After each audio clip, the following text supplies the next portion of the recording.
Well, good morning. You are here with another episode of UnPublic with Citizen Stewart. We are more irregular than we've ever been with our show recently, but we are getting back at it. Hope that you enjoy this conversation today. We want to talk a little bit about liberation for education. It's not a new topic for us. We talk about it all the time, but want to talk specifically about what we do internally with schools to help staff and school staff be better with our children, and what we do externally with our community on how to be better with our children, and how we do it all in a way that helps us liberate our kids. So we'll talk with a special guest on the other side of this.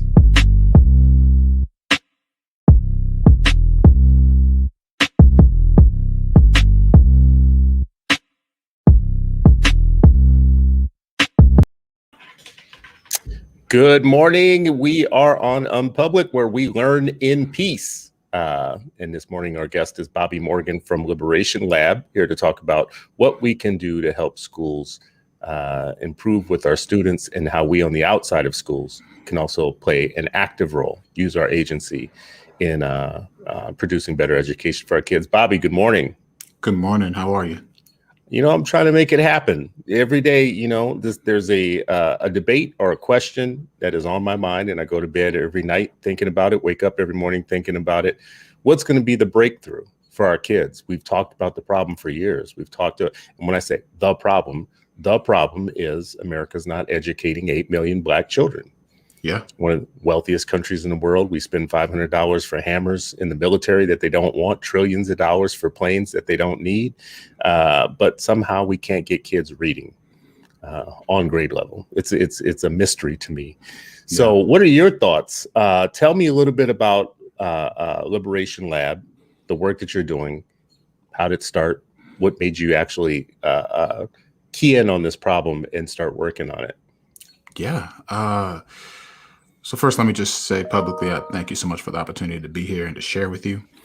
So my name is Bobby Morgan. I am an educator of 12 years now.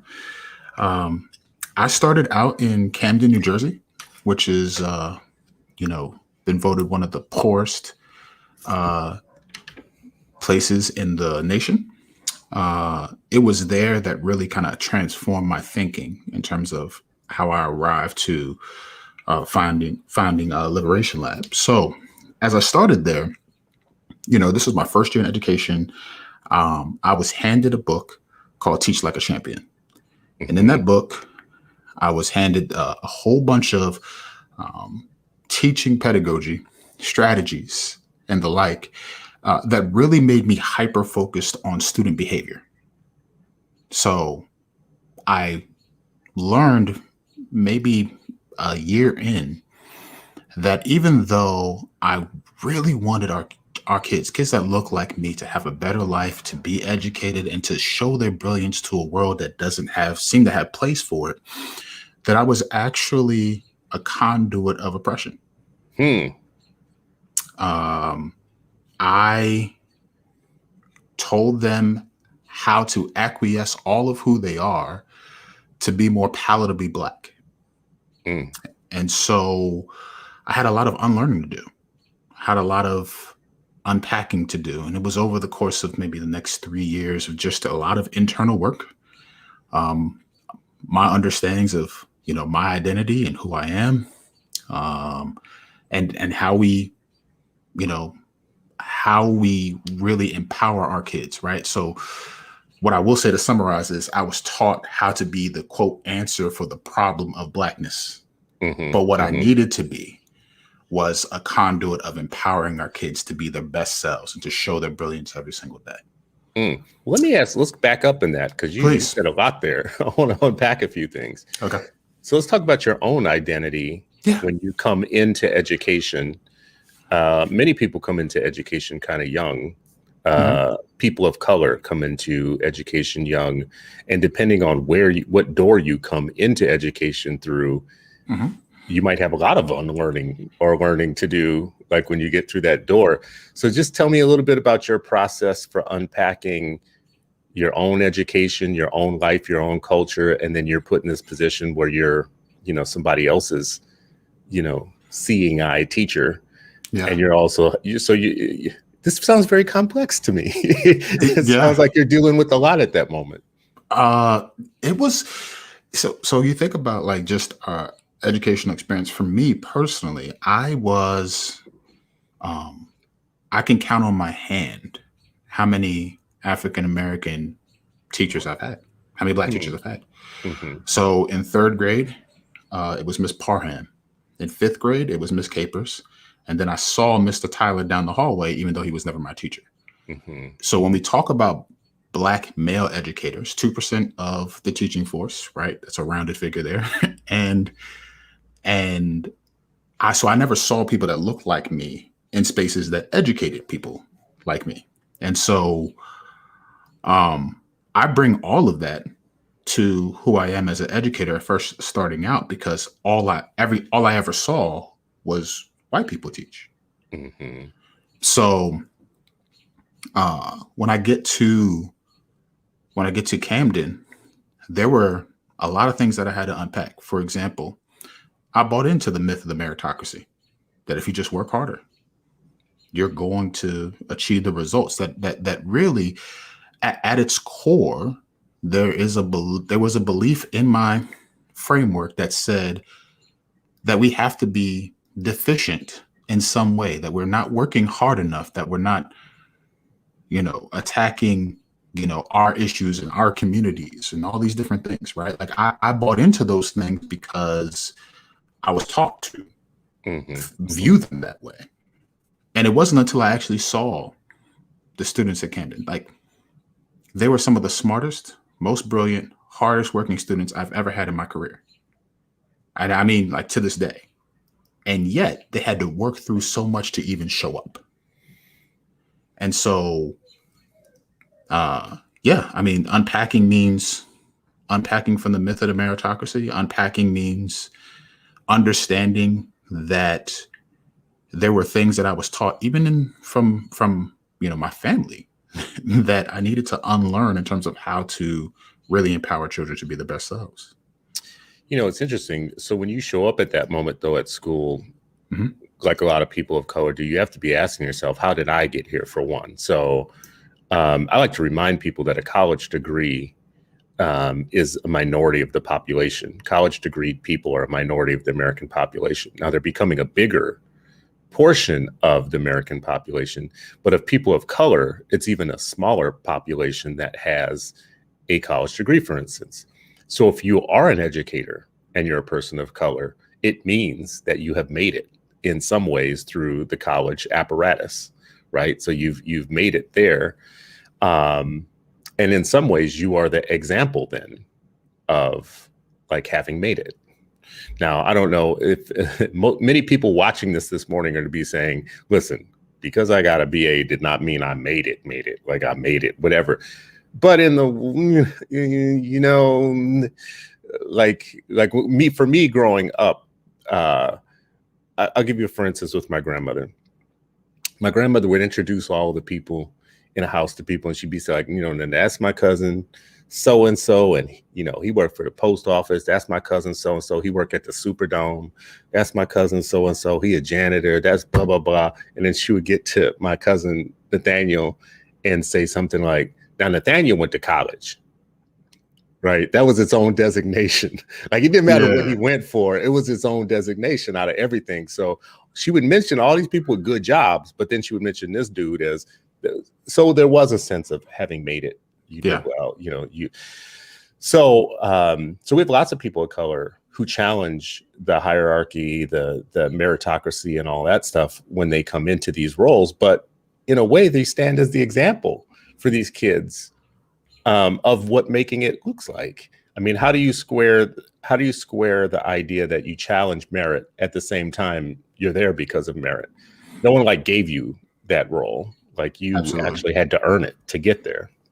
Absolutely. Well, so I think merit suggests that the playing field is level, right? And so if I put in the same amount of work and I navigate the same amount of barriers that the next person does, then it should equal, right? Like input equals output, but that's not necessarily the case. right? Mm-hmm. So when I unpack where I came from, so my, single parent household, my mom, worked really hard, and honestly, there was a lot of absence in terms of just her presence because she just had to work hard. But that's where my grandparents came in, Mm-hmm. military family. And so they retired at that point. And so I primarily lived with them. They took me to every game. They took me to, they showed up at parent teacher conferences. They were present, right? So in that is a privilege, Mm-hmm. right? And so there were concessions, or I won't say concessions, but there were modifications to my pathway that happened that I know that others aren't necessarily afforded. And I didn't want for a meal. They worked hard, Mm-hmm.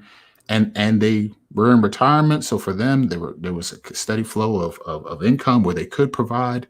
They had military access, so they went on base, and got meals with that weren't taxed. So they got a certain provision that way. And so I benefited from all these things.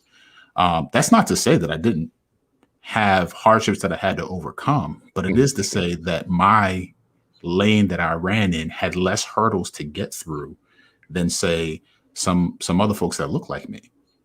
And so if we're going, like, even in that conversation is an understanding that, like, Blackness isn't a monolith, right? And so That's right. And so when we say that, that certain people are oppressed or certain people are marginalized, I think the immediate response or the gut response is to look at the worst, quote unquote, that we can imagine. Mm-hmm. You don't like it here, look at Venezuela. You don't like it here, look at all these other countries. Mm-hmm. You have it good here. And it's like, what perspective are you coming to the table with? Mm-hmm. Right? Like, what proximity do you have to the actual other side of America? Mm-hmm. Because typically when people say that, they say that from a place that doesn't even look at the other side. They'll say that they're for diversity, they're for equity, they're for inclusion, but you look at their dinner tables and their friendships and their Facebook profiles and their and the people that they have around them, and it's very much a monolith. It's very much white. You don't have people who look like me outside of what you can get from people who look like me in certain spaces. Mm-hmm. Mm-hmm. And so I think that we have to do a better job of the nuance of what it means to navigate the lanes that we're running in. So the students that I taught, they had to overcome being in a food desert, right? There is no supermarket in Camden, not a one. Wow. Right? They have local bodegas, they have local shops that they can go to. But if you don't have a car, you're not getting to Acme, ShopRite, or any of the other major chains. You're not.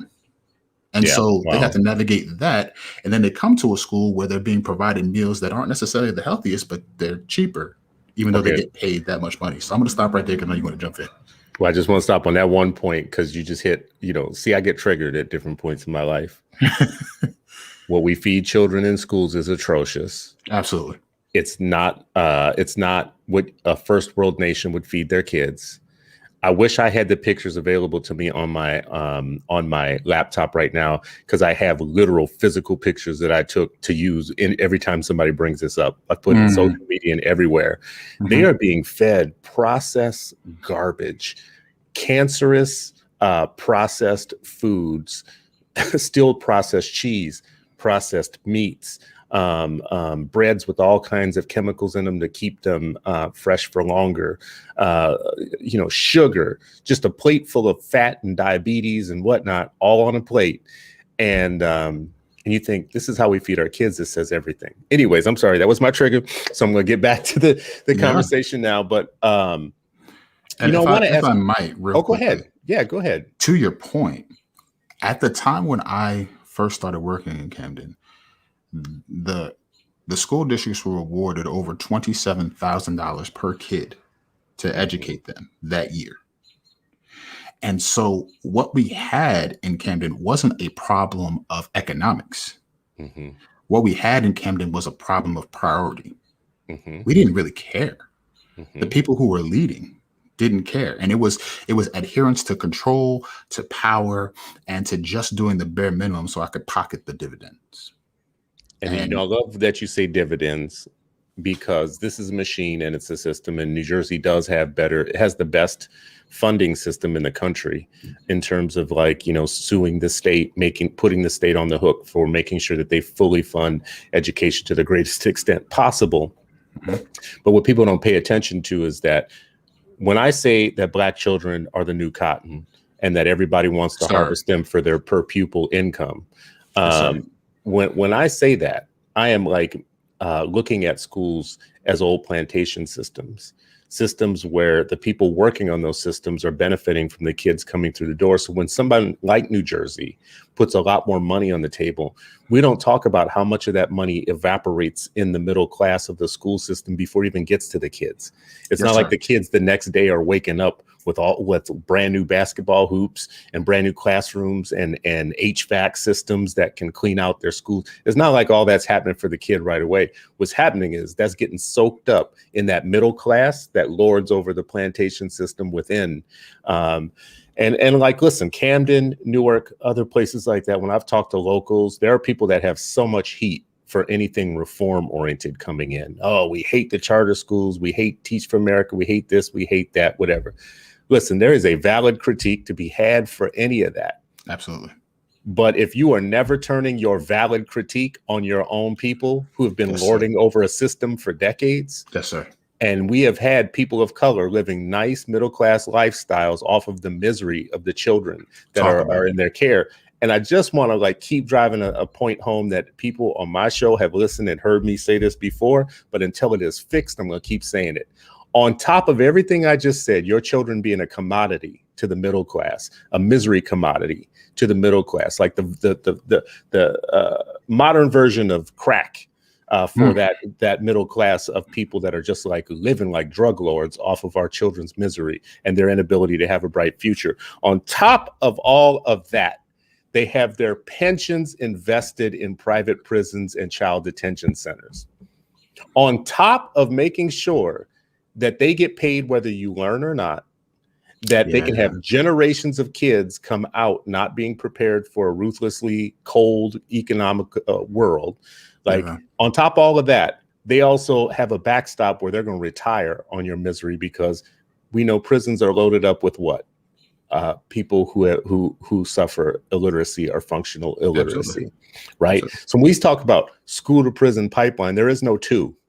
It's like the school prison nexus. It's like where the two connect. Two makes you think that there's like a skyway or something in between the entities. No, the entities are overlapped on each other. Yes, some of these schools you walk in, and I've said this a million times, they look like starter prisons. You walk in the school and you're like, well, damn, this isn't where free people live. Like, I can tell. Anyways, my rant for this morning, that's my rant. I always have to have one morning rant. That's my rant for this morning.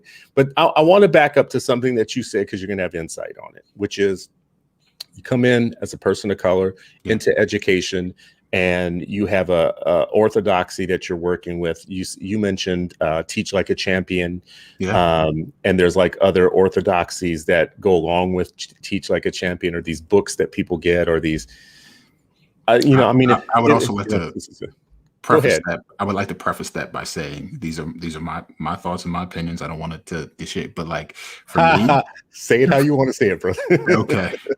For me, Teach Like a Champion was more like Teach Like a White Supremacist. Wow. Now I need to know more about this. Okay. I have the book. I haven't finished it. I started reading it. I have held it up at different times. Yeah. As like, I don't know if I'm mixing up books though. Let me back up. I might be mixing this up a little bit with Teach Like a on Fire. Like, no opt out, be seen looking, and all these different things that they teach teachers to. Now on its merits, it's not like inherently bad. But think about teacher education programs, and you think about who comes out of these teacher education programs. It's primarily white women. And now you're telling white women to Always be in proximity of a kid. Always look at where they're sitting, what they're doing. Do they have a pencil in their hand within 3 seconds of sitting down? Are they working on the do now? But then, because we have to be hyper focused on their behaviors, and you never teach them to humanize kids.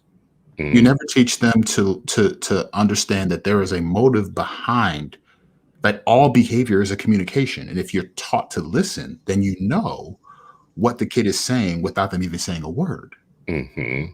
And so while I am paying attention to the you know the task of be seen looking, where I have to position myself where I'm straddling the outside of the door and the inside of the door. Mind you, you have to model this. We had to do it with teachers modeling the behavior of students, and I'm looking back and forth, and I'm monitoring them. What I've missed in that process is a student that may have came in hiding the tears. What I missed is a student that came in because they had an argument or they were talked to a certain way in the last class. And so they're coming in with self-perceptions that I never saw because I'm too busy looking at whether or not they're sitting down with a pencil in their hand. Mm-hmm. Right. And if I'm so vigilant on behaviors, then I'm never looking at motive and causes and the heart of students, because I'm too busy looking at their hands and feet. And what is that? It's policing kids. Mm-hmm. The methodologies that inform the police officers that we see all time and time again in these news stories, right? And names that become hashtags and all these different things, names that are on my shirt right now, right? Those same methodologies start in school. And so on one hand, I'm training white women primarily to look and criminalize Black students. And then I'm also training Black students to be hyper vigilant about where their hands and feet are. Even in school, you better have it on the pencil. I mean, you're teaching them to be compliant, is what you're absolutely teaching them, right? Yeah, absolutely. Yeah. And now they model this. They have this self-perception that says, "Oh man, I better do X, Y, and Z because this is how I am supposed to be a student." We don't do that with white kids around, right across. Like for me, Camden and Cherry Hill is literally like the next town over. It is literally one of the richest places in New Jersey. Wow. And New Jersey's got rich people then too, yes, right? Does. Yeah, yes, wow. It does. Well, let me ask you this. Here's a tough question for our liberationist thinking, because, listen, we got to challenge ourselves. Absolutely. So as a parent and as a person on the outside, I hear that. I hear what you just said. And I think, well, damn, I'm against that. And at the same time, I think, yeah, but I'm not even worrying about the white classrooms. We have Black classrooms where kids are throwing desks at teachers, though. We have kids coming into classrooms that are beating up other people, other people's children, right? And I'm of two minds with that, and I need you to help me. So help me out, brother. On one mind, I don't want a racist system turning our kids into compliant drones, and teaching them to be self-servant. Right. At the same time, I don't want my kid to be the victim of your kid's lack of self-regulation. Absolutely. And I don't want some teacher who's sitting around talking some peace pipe stuff when somebody's attacking my kid in a classroom, which we all know happens. We don't want to talk about this very much, but I want to say that the overcorrection to create orderly classrooms and to manage behavior, it might be white supremacy. It also might be an example of, if you tell somebody to turn around a school that's not very orderly, that's the type of thing that they do when they come in. Like when you bring in somebody to say, I need you to go turn around, James Madison Elementary School. It's terrible over there, whatnot. That's what principals and others come in and do. They come in and they think about PBIS. Yep. I don't know what a competitor of PBIS is, but, school-wide discipline, whatever stuff. So, so how do you square that one of, like, on the one hand, we don't want to teach kids to be compliant drones, and on the other hand, we don't want, crazy classrooms. Yeah. I think that's so into the talk of how we teach, quote unquote discipline and things like that.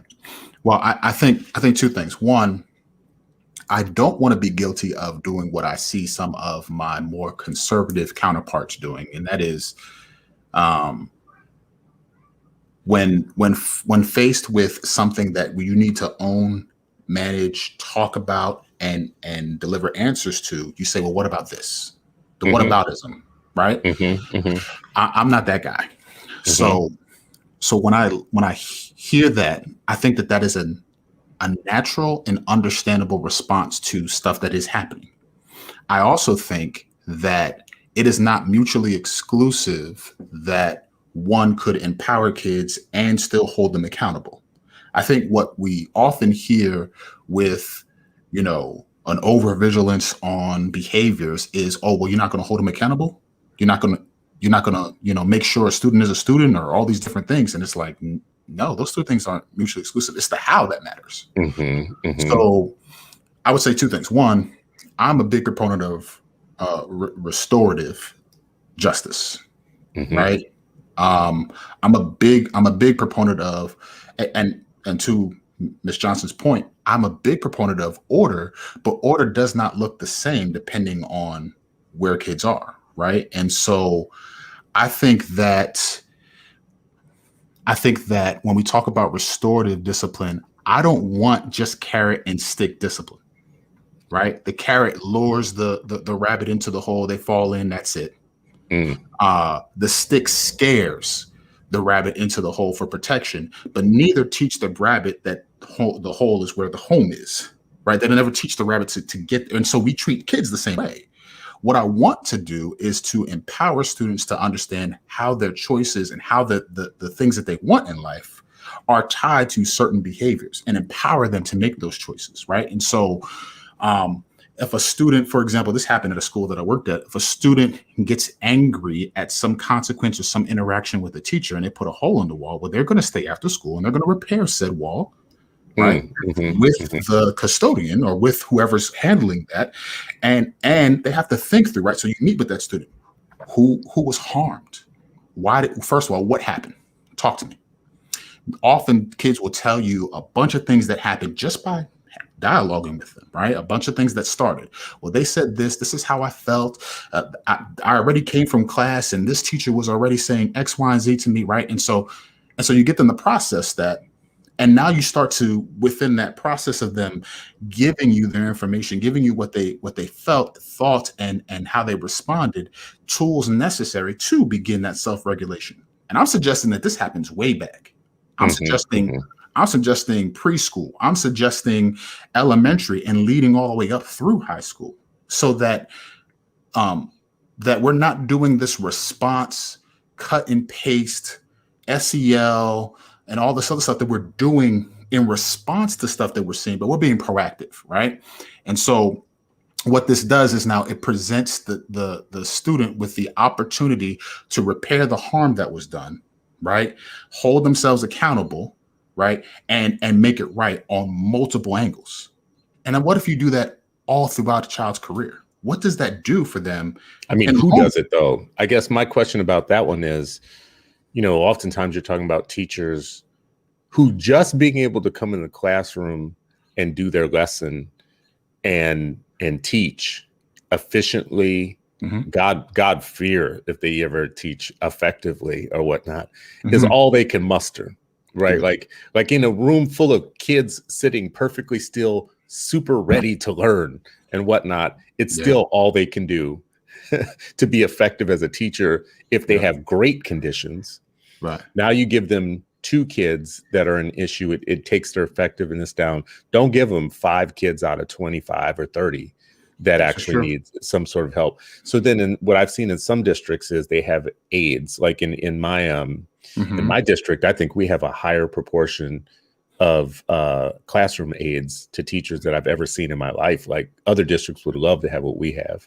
Yeah. Like you have a teacher, and then you have a full-time person who, for some of the kids that have very serious disabilities, and sometimes you have another full-time person for the kids that don't necessarily have special education needs, but still require some, So it's almost like you need a team of people, and a lot of districts cry broke. They're like, we don't fund all that. We can't do all that. Meanwhile, the people at the top are making $200K.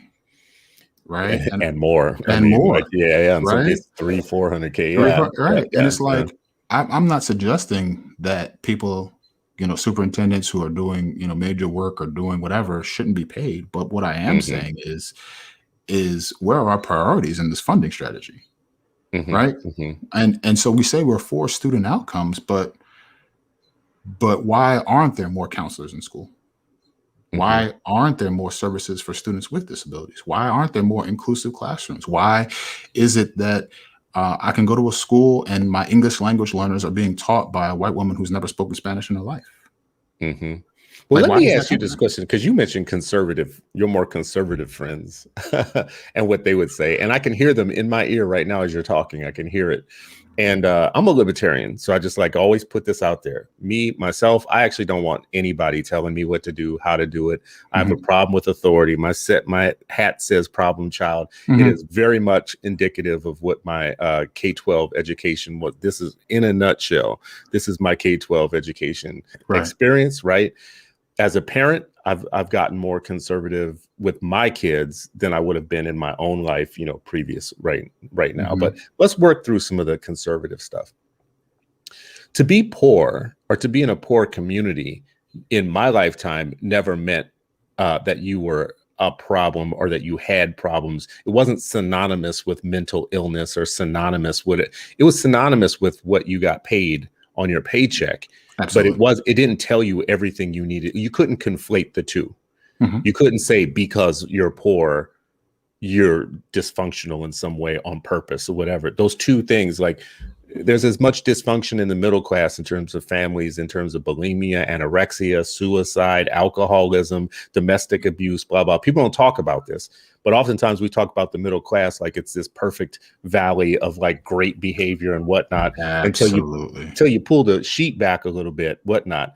But we do the opposite. We awfulize the poor and we just expect that they're going to be traumatized, blah, blah, blah. So the conservative would ask, in this situation and everything I'm saying leading up to this, why are we just expecting that in certain cities like Camden and other places that just because of the income level that we accept that kids are coming in needing all kinds of extra help? I mean, what's the answer there in terms of why do they need so much extra help? What is the driver of that?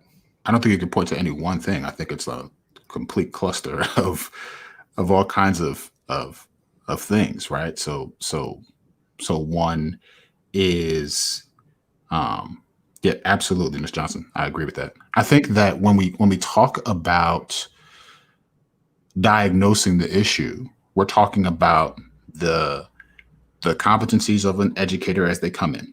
So you think about the charter school model.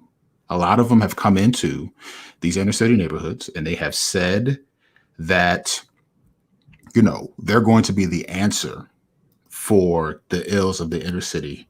And so they've kind of had a model of, if we build it, they will come and we will right these wrongs. And so it's work hard, go to college, change the world. It's all these different things. And so we, from a policy perspective, we're talking about the historic criminalization of Black and brown communities, right? Now it's the opioid crisis, right? And people need help, and we need to make sure we come alongside folks, and we need to make sure that they have the services necessary, because this is something that needs to be treated. When before it was lock them up, it's war on drugs, right? And so that's one aspect.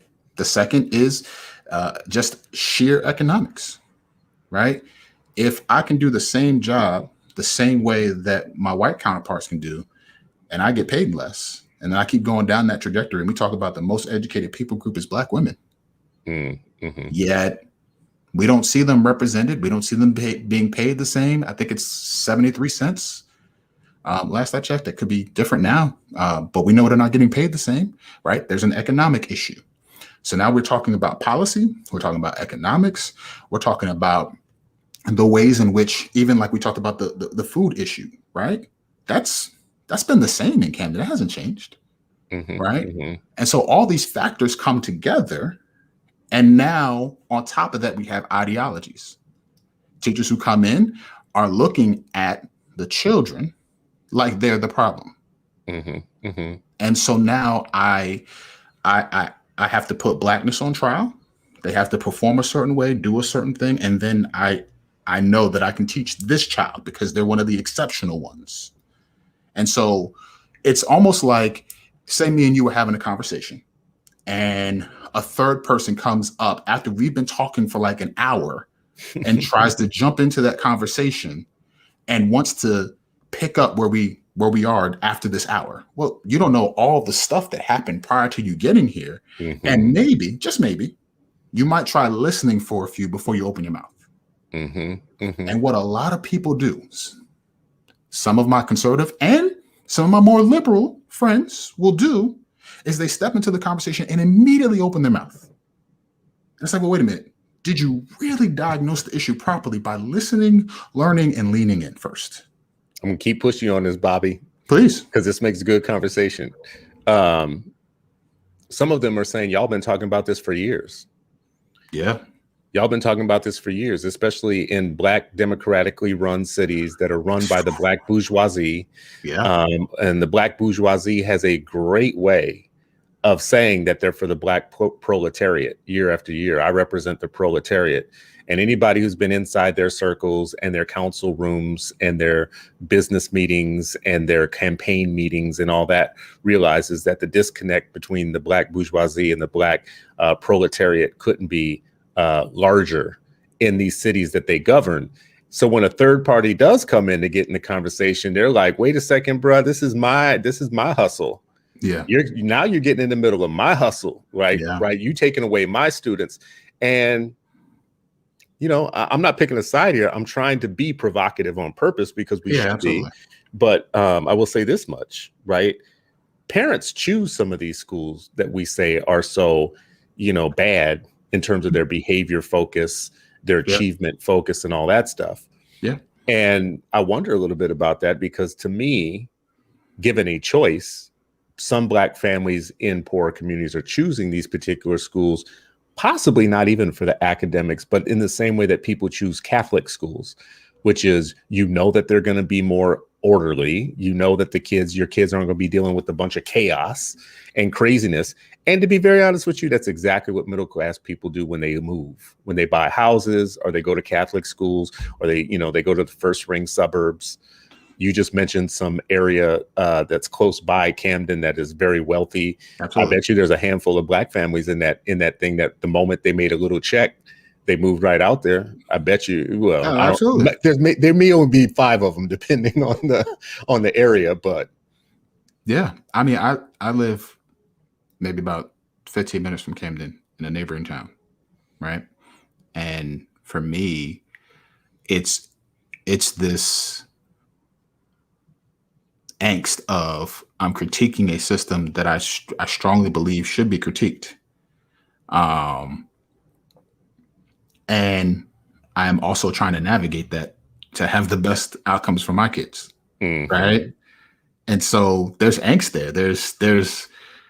There's questions that need to be asked, and I do ask of myself. I don't think that it is merely rising above it in the sense that if you really parse through some of the most successful people, they had a bit of luck that we don't talk about often. Mm-hmm, mm-hmm. Right? It is knowing certain people and getting afforded certain opportunities and getting, quote unquote, a certain loan from a certain person and all these different things. And so for me, going back to your question or going back to the democratically run places, I mean, I agree, right? There are places that are democratically run. I think the problem is this political binary thinking that we have, as if all the ills and all the answers are on one side or the other. Mm-hmm. And it's like if you just look at the political landscape, they all have a bent. They all have an angle. And when one party's in power, the other one critiques, we're for this person that's left out. That is the ascension of Donald Trump. He essentially went to people that were disenfranchised, that people weren't talking about, poor white folks, and said, yo, I see you. not only do I see you, I'm going to fight for you. And they said, man, we with you. Right. Those people, and that's what happens when people are. Those people weren't unseen. Just, I get what you're saying. I'm there with well, you. I'm saying they weren't. They didn't felt that way.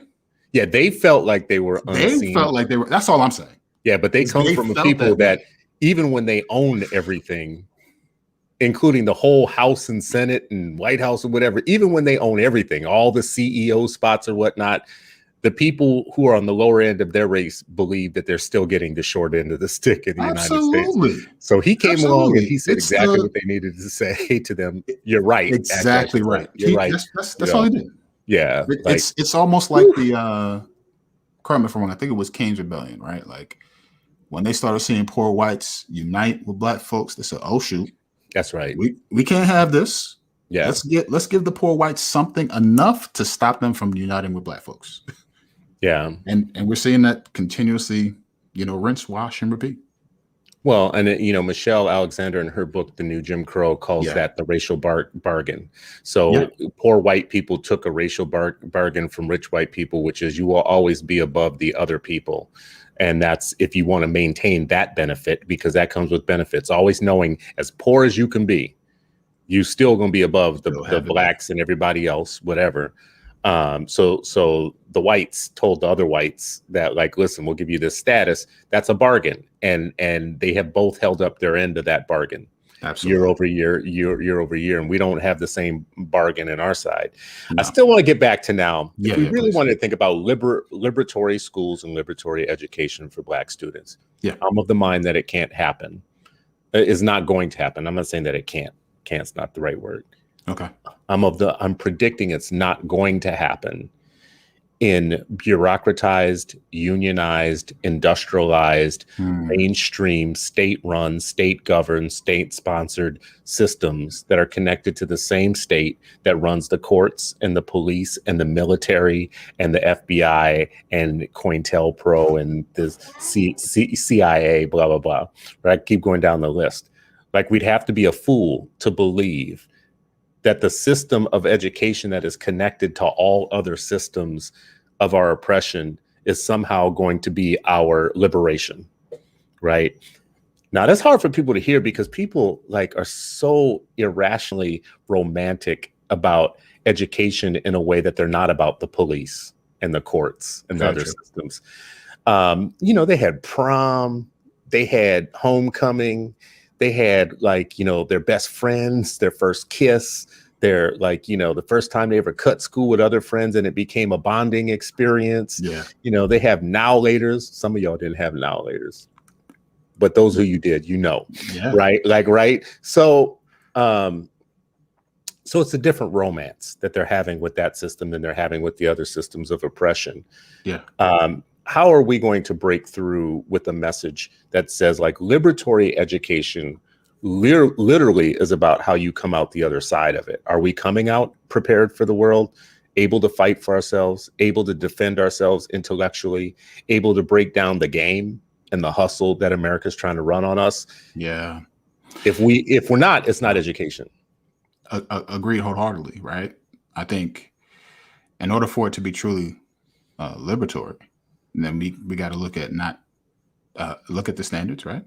The stuff that we're teaching kids that, even I'm critical of, right? I'm a middle school math teacher, and I think that there are a lot of things that I'd have to teach kids based on the standards that I don't think are the most beneficial, right? So let me say it that way. So while I can understand people saying, the Pythagorean theorem, you're going to use it somewhere if you use, if you're in certain places or certain, locations or whatever have you. I'm not that person. Mm-hmm. I'm like, why aren't we teaching financial literacy? Mm-hmm. Why aren't we teaching how to invest? Why aren't we teaching these aspects to education that I know children aren't receiving? Why can't I take time in my classroom to have my students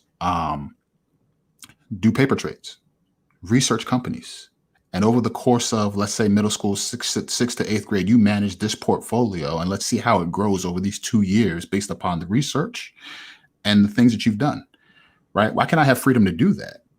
I can't, because in this system of education, I've been told that I have to make up the quote achievement gap / what I call the opportunity gap, right? I have to make it up by making sure that I handle the breadth of education in this short amount of time. And I have to jam the standards down the throat of these kids and say, you have to produce, because at the end of the day, the money is tied to the testing. And if I don't teach to the test, I am no longer a teacher. How? How does that work? Mm-hmm. Right? And so standardized testing is one of the biggest dominoes that has to fall. Woo! You about to have a fight, Bobby Morgan. You about to have a fight on my show about this one. No, bruh. I'm not. But anyways, I get it. I get what you're saying. I disagree so viciously. But with standardized testing? With the idea that it's the evil, that we got to get rid of it, blah, blah, blah. I'm talking about as it's formed now. I'm not the anti-testing guy. Yeah, like this conversation comes up in a lot of our, for me, it feels like an unintended consequence thing, right? That's like if I think a couple of chess pieces ahead, this is what I see. Yeah, please. The system, as I analyze it, is a racist ancillary system to the other oppressive systems in the country. Mm-hmm. And the best way that it can work is to keep you in it and generate revenue off of you without having to produce any outcomes for you that help you free yourself. Mm-hmm. Just like the prison system, keep the prison beds full, keep the public school seats full with no accountability for outcomes that better your life, right? Every civil rights lawsuit that I can think of that has ever been worth anything, the first thing they do is pull the test scores. The very first thing the attorneys do in every civil rights lawsuit to prove inadequacy or to prove that a system is having unequal treatment of us or whatever. It's a weird irony that that the very thing that we think is so bad is actually the one tool that we use to prove that the system is racist. Educators, I think, don't want to be on the hook for outcomes. They don't like third-party verification. They like first-party. So that's why they love formative assessment. Let me just shut my door and teach and give you some formative assessments. And I'm just gonna I'll tell you. And this is how you come up in March with the teacher telling you, well, you know, your kid's been behind all year long and blah, blah, blah, whatever. And you're like, how am I hearing about this in March? Right. You've been given. So we talk about standardized tests, for instance, as being racist and biased or whatnot. Standardized tests go through so many iterations and mixed councils of people of color and others on those councils. We don't talk about how they're actually formed. Do you actually literally think that that's worse than 3 million white women teachers giving unstandardized tests with the levels of bias that we know that they have and bring into the classroom every day, when we know the research tells us that they misjudge our kids constantly, that they they adultify our kids. They can't even tell the age. If you put 3 black children in front of them that are 3 very different ages, they couldn't tell you what the ages of them are because they don't have that level of connection to their humanity. But yet these are the people individually that we want to assess our children without a third-party stopgap to say, okay, we're gonna do some across the board stuff too, because some of y'all ain't the ones who should be assessing our kids. I know that's a long way to go, and no one's gonna agree with me on standardized tests, because you hear corporate, Pearson, blah blah blah, big corporations and all that type of stuff. For one, I wholeheartedly agree with everything you just said, and I don't think those two things are mutually exclusive. Now, when I say standardized test, I'm talking about its iteration as we see it now, right? The tie to funding, the ways in which our practices and policies in schools are directly impacted by how we do standardized testing. Do I think it's worse or whatever? No, I'm talking merely about how money is laundered through our schools, right? That's really what I'm talking about. Do I think we need the accountability? Absolutely. As a teacher, I'm an advocate for accountability. I want to know if I'm doing a good job. I want somebody else to come in and look at my practices and tell me. I do, me personally. Now, I know I don't speak for a lot of teachers when I say that. And let me ask this too. You're a math teacher too, so you understand math. You think maybe that's why you might be more open to it because you have a hard discipline So you Yep. understand numbers and statistics and all that stuff. I want to back up a little bit because you said something about the math theories. Yeah. Sometimes we wonder, like, I've been known to say, when will I ever use this again in my life or whatnot? It never was relevant to me. Do you think that there are ways for us? I want to talk specifically for a minute about math. Okay. For us to break through on math for children of color, in terms of doing a radical rethinking of how we teach it, that has them still come out the other side knowing like math, not like some fuzzy version of math, but could we radically approach it differently so we form more Black mathematicians on the other side? Yeah, I mean, I think about going through school for 16, now going on 18 with the master's program, years, and not hearing about Black mathematicians at all. Not knowing, like, why is math not culturally responsive? Like, why did I go through a whole math program and never tie what we're teaching students now to the problems that Egyptians solved by way of math? Right? So I can now tie the standard that I'm teaching to the indigenous experiences of my kids with people that look like them historically to then empower them for the future. Like, how is that not a thing at this point? Why do I have to go and search and find, by way of Liberation Lab and connecting with other educators, like these people who are doing this work and connecting these things in ways that isn't readily available? Right? You think about that. That's intentional. Right? I don't know. I forget who it was, but there was somebody. No, I won't even go there. But it was. I bet you there was about to be some heat in that, some smoke in that. It is. I think it's a crime the way we do it, and then we write out Blackness from the curriculum, and then we say, well, these Black kids aren't learning. Yeah. Or is it that they're not learning, or you're not teaching them? And we know it's that they're not teaching them, and we know that there's a belief gap that you even think that they can learn it. Absolutely. Yeah, we know that. Like, you walk into class thinking that. When I go to districts or schools to do some consulting work or whatever have you, one of the major, like the hardest thing to get admin to see, well, I won't say it's the hardest thing to get them to see. It's there is an estranged belief. They're just tied to this belief that we have to assume positive intent. And listen, there aren't words strong enough to describe my feeling about the whole positive intent thing. I want to hear it. Tell me more. I have literally been in districts where I am the only Black male on staff. Yeah. And in that space, I have been told that I'm threatening. I have been told that I am, they don't feel safe with me around. I have been told all these, and mind you, I am highly aware of who I am in those spaces. So I make sure when I'm talking to certain people, I don't talk with my hands. My hands are down.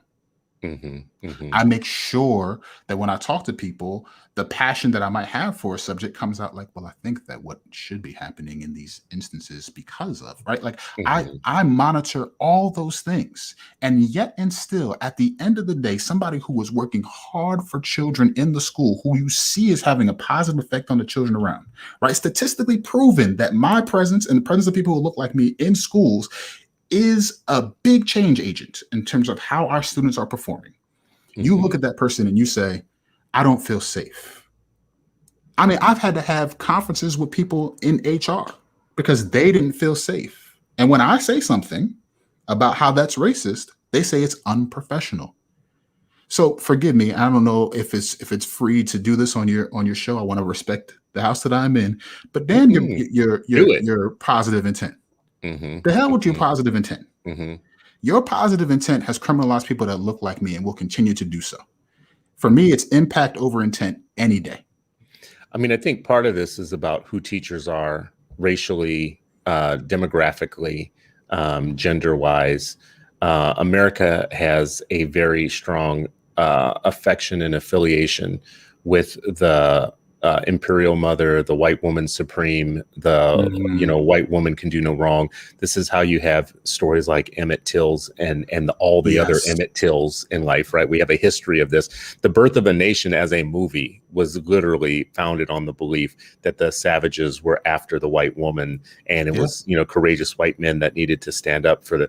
So when you think about the modern teaching profession, there was a point at which, I'm not saying anything that no one doesn't know, but there's a point at which the average Black child was in the care of a Black educator every day. And then there's a point at which where we bought the bait on one of the dumbest lawsuits ever, which was Brown. And it wasn't dumb because it had the wrong goal. It was dumb because it had the wrong justification for the goal. What Black educators wanted were equal resources to be able to educate the kids in their community, equal pay. For Black teachers, equal resources and books and everything else. And what they got instead was fired. And our kids turned over to a nation of white teachers and white school boards that never loved our children. And now we're on a massive hunt to go back and find those teachers we fired years ago with one of the dumbest lawsuits ever. And not dumb again because of the motivation of it, dumb because of the justification for it, which was that all Black schools are bad and Black things are bad, and you got to break them up. You got to white man's eyes is cool. That's right. So I see this now, why it's hard to critique teachers unions, teachers in general. It's a very feminized occupation. It's a very white feminized occupation. And that might be why you can criticize police in a way that you can't criticize teachers and get away with it. But if you think about the Emmett Till philosophy, when you start approaching the question, maybe you'll change your mind. Maybe you'll think about that different. As we come to the end here, wrap up. Well, I want to do two things at once. I want to get some final thoughts for you on one thing, but I want to offer something to my viewers. I give away books sometimes on this program because I want people to read, and I want us to be discussing what people read. And I actually learn from it when other people read things that I've read, and we can talk about it. But I'm going to do it a little different this time. I'm not just giving it away, right? There's got to be some accountability. There's got to be some slant here, some slant. Like call and response, look at me. No, just kidding. It's not slant. It's not. I don't even know what slant is. I was almost triggered. So I don't even know what slant is. I say it sometimes. I saw it in some classrooms or whatnot. I actually really don't understand the basis of it. I just think it's a very funny thing to joke about because it feels so kind of like I don't know. Anyways, there's this book. I'm going to give it away to 3 people. And this is going to require a book report. Which means if I give you this book, you read said book, and then you come back on my show and we discuss what you read from your perspectives on it. And it helps me and my audience be smarter about the thing. This book is called The Crest of the Peacock. I discovered it when I was writing something about so-called woke math. So I was one of the people that was making fun of woke math at one period of time, but I did what smart people are supposed to do. When I heard about so-called woke math in Seattle and San Diego, I went and pulled the documents and the rubrics and the justification for it and the scholarship behind it, and saw that it was nothing what the kind of facile media was saying when they were covering it, and definitely wasn't what the facile conservatives, the postmodern conservatives who've given up all logic and reason and have now just gone for this like punk rock style of seizing on any wacky thing that they can find or whatnot. It actually, like a smart, logical person, a Black libertarian who just wants to get to the bottom of the issue might pull the same rubrics and go, I mean, I made fun of it from a distance, but when I look at it, I mean, all it really is saying is, can we give kids more context for math when they are learning it? So let's stop pretending like math started in Greece, for instance, because that's not giving them the fact that the way that agriculture was done in Egypt started much of the math that we think about today. But Egypt is even too late to start, right? So this book was one of the sources that I had in something that I wrote about the non-European roots of mathematics or whatnot. That made me just go like, listen, this isn't about woke or unwoke. This isn't about this is just about facts of history. So I'm going to give this book to three people. First three people that email me at Christopher@activist.com. Just email Christopher@activist.com saying, I'm here for the assignment. I will read this book and then I'll come back on your show and we'll have a good conversation about it. Let's do it, because I think we need to get past this woke math, non-woke math stuff and get down to actualities. So you triggered me to do this. So, Bobby Morgan, I don't think first of all, I don't know enough Black mathematicians in education. My son, who might be watching today, actually had, I think, his only Black male teacher in his 12 to 16 years of education. I think his only one was a Black male math teacher that was here from the South, and he was no joke. And I think that was the year that my son actually learned to love math. And this dude wasn't a math teacher. This dude was a mathematician, which was a different concept in my mind, because he made it come alive for the kids. So, so I can't say that I was all about that life and that I had any example of that. But at least I saw it in action. Every math teacher every Black male teacher I had was either a coach or a phys ed teacher. I've never seen them in the classroom, like English or math or social studies. In the traditional sense of the classroom. May not be. Absolutely. All right. Well, listen, I want to get your final words on some of these things. Liberation Lab, what you're trying to make happen with Liberation Lab. What's the movement you wanted to start? What's on your tombstone, bro? Not that you're going to die anytime soon. I'm just saying, What do you want your life legacy to be in having forced this conversation? Yeah, if I had to summarize it, for me, it is, Liberation Lab started because I was in a place that was trying to silence me.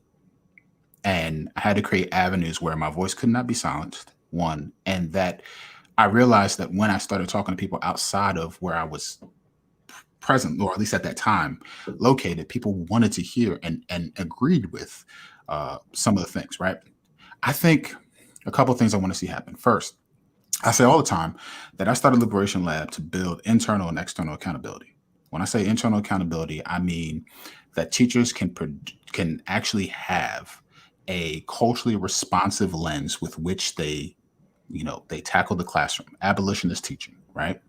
But also at the same time, the external accountability piece is so that parents can begin to navigate the school political climate and hold these districts accountable for more than black boxes on Instagram and their anti-racist statements that they made when they saw George Floyd murdered in the streets. Right.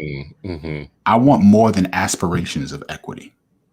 I want more than you to tell me you care only when it's the latest hashtag, but you say nothing about me outside of those moments.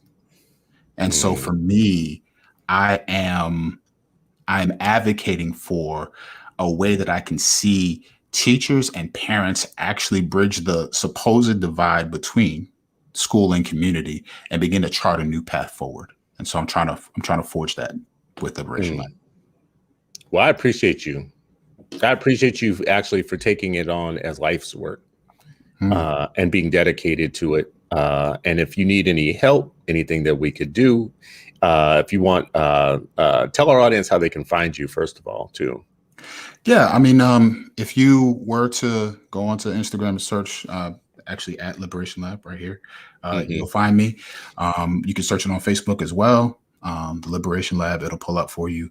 When I see somebody comment about abolitionist teaching, what I mean is our schools are inherently taught to constrict and box in what it means to be a Black student. And what I want to do is freedom dream and give kids an expansive view of what they can do in our world and prepare them for that world. And so that's what I mean when I say abolitionist teaching, right? It is a freedom from a construction of education that will seek to box in and acquiesce what it means to be Black, intelligent, gifted, and destined for greatness. I love it. Well, thank you so much, sir, for coming on today. Please come back again. Oh man, this is great. I loved it. Yeah, come back anytime, because I feel like our audience, this should be a dialogue. It shouldn't be like one-off conversations. We should have dialogue that continues, and we all make each other smarter and our community smarter when we like commune around the information. Absolutely. We have a watering hole. So please come back. For the people listening and watching, thank you once again for coming in the morning, sharing your brunch time with us to talk about education and Black liberatory education. I was triggered again at the end here about the abolitionist teaching thing. So it makes me, I have prompts and triggers that make me say some of the same things over and over again. Here's another one. The difference between civil rights and abolitionists couldn't be clearer. Civil rights people often thought that the system was basically founded with something that was sound, and all we needed to do is make some law changes or some rule changes or some legal changes, and it could be made great for all. So civil rights, instead of human rights, civil rights asked for law changes and incremental change to a system that was treating us poorly. And the idea was, if we could just make you see the beauty of your Declaration of Independence and your Constitution and hearken back to your values, we'll be free. That's civil rights thinking. So when people say education is a civil rights issue of our day, they're limiting us in one way. That's Abolitionists were different in, they understood that there was no such thing as slavery reform. They understood that the system was bad from the beginning, and you don't actually reform bad systems. You don't reform systems that should have never existed, systems that were unjust in their construction. You don't reform those, you abolish those. So people like Frederick Douglass and the Quakers and other people were clear on the fact that slavery reform was not what we were looking for.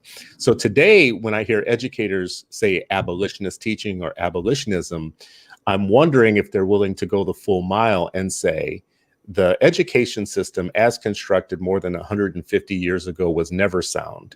It was never right from the start. As a matter of fact, it was bad from the beginning. And if you have bad roots, you have bad fruits. Absolutely. So to sit around and talk about abolitionist teaching when really the sum total of what you're prescribing is to keep kids in the same schools that they're in, but only make them better. That's plantation improvement. That's not abolitionism. And we don't want plantation improvement. What we want is liberation. We want to get into sharecropping and then get out of sharecropping and get into migration going north. And some of us want to get as far as Canada in our mission, right? So anyways, that's my last word on this, because I was triggered by abolitionism. Be a real abolitionist. Abolish the systems that were bad from the beginning for our kids and free their minds so that they can learn what God intended them to learn before we entrusted them to the wrong people. Thank you, Bobby Morgan. I appreciate you, brother. Thank you. I really appreciate this opportunity. It's great to dialogue with you. Excellent. And for our